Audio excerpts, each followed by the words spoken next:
Hey YouTube, welcome to the second video of my new and upcoming channel. Now, sadly, I haven't got the camera yet, so I won't be able to showcase my collection of figures and models in the military anytime soon. And by soon, I mean 3 weeks the earliest, so sorry. But in the meantime, I thought I'd make a little video about some useful tips for the upcoming 101st Airborne and 82nd Reenactor. And these are 5 pretty simple tips, but good ones. So here goes. The first tip is really research your subject before you do it.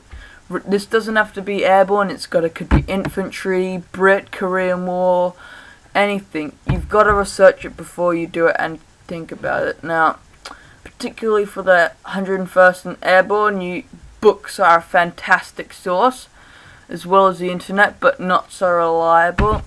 Some books which are really useful, I found useful in learning about it, this is a great one, The 101st Airborne in Normandy, in World War II I mean. This is a great book by Mark Bando. For those of you who don't know, Mark Bando is probably the greatest 101st Airborne historian. He's a good guy. His books are detailed with pictures, maps. Some of these pictures are from his own private collection, and generally they're just very informative and are a great source of information. Other books could include D-Day Paratroopers. This isn't by any well-known authors, but it contains detailed mannequins, equipment. There's a T5, I think. Main pack and harness.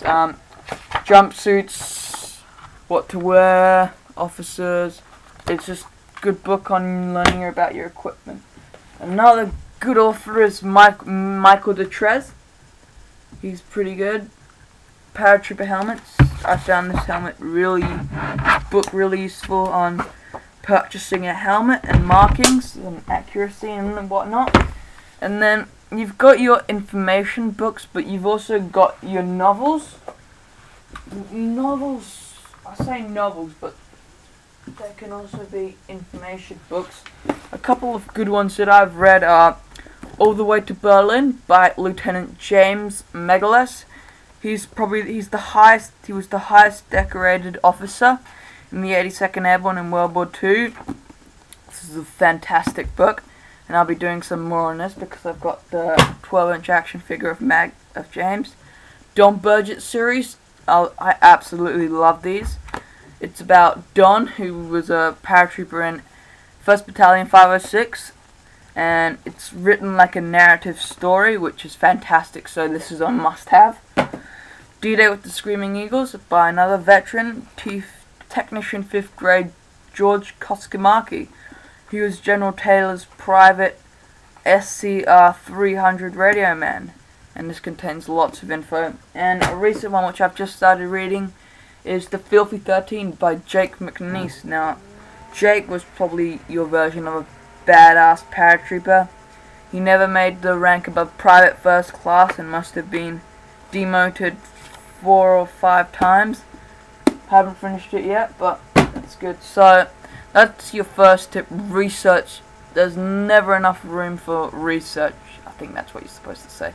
So, the next tip really is, don't get frustrated when you can't collect or get enough of it. You guys have got to realize, and I realize, that you're young. You're not going to be able to have all of this, and most seasoned collectors take at least 5 years to finish their collections. So, and you're not going to have a lot of money because you're young, so just try to keep that in mind. You can earn additional jobs, and just patience with what you've got, and you know it will come eventually. Tip number 3, sorry, I've had a list of it here, unprepared video, is Hollywood. Yeah, never really copy what you see in a movie. I'm not acting like a senior-old guy, but the #1 mistake that I see in pictures is old and young people alike, as they have watched a movie and they have done exactly what's in it.